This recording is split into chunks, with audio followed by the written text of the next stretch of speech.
दत्त महाराज, आम्हाला स्मरण देणारही तुम्हीच आणि विस्मरण घडवणारही तुम्ही. कुणाच्या मुखात तुमचं नाव अखंड राहील आणि कुणाच्या मनात तुमचं रूप कायमचं कोरलं जाईल, हे सगळं आमच्या प्रयत्नावर नाही तर तुमच्या कृपेवर अवलंबून आहे. हे जेव्हा उमगतं ना, तेव्हा आमच्यातील अहंकार आपोआप गळून पडतो. आम्ही म्हणतो, आम्ही जप करतो, आम्ही नाम घेतो, पण खरं तर त्या जपाची ओढ, त्या नामाची गोडी, मनात उठवणारी ती हाक, ही सगळी तुमच्याच कृपेची देण आहे.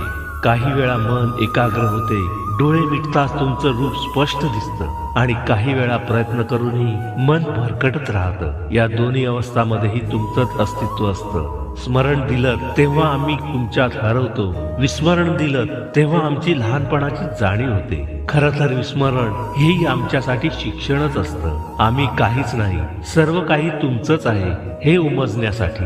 ज्याच्या आयुष्यात दत्त माऊली नाव सहज नैसर्गिकपणे ओठावर येतं, तो मोठा नाही, आणि ज्याच्या मनातून ते नाव क्षणभर हरवतं, तो लहान नाही.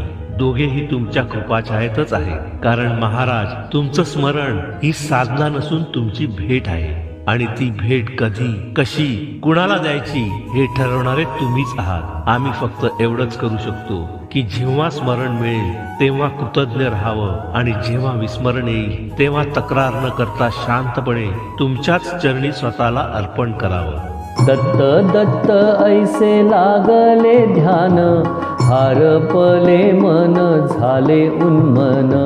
मी तूपणाची झाली बोळवण, एका जनार्दनी श्री दत्त ध्यान.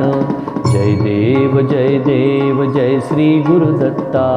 आरती ओवाळीता हरली भवचिंता, आरती ओवाळीता हरली भवचिंता, आरती ओवाळीता हरली भवचिंता.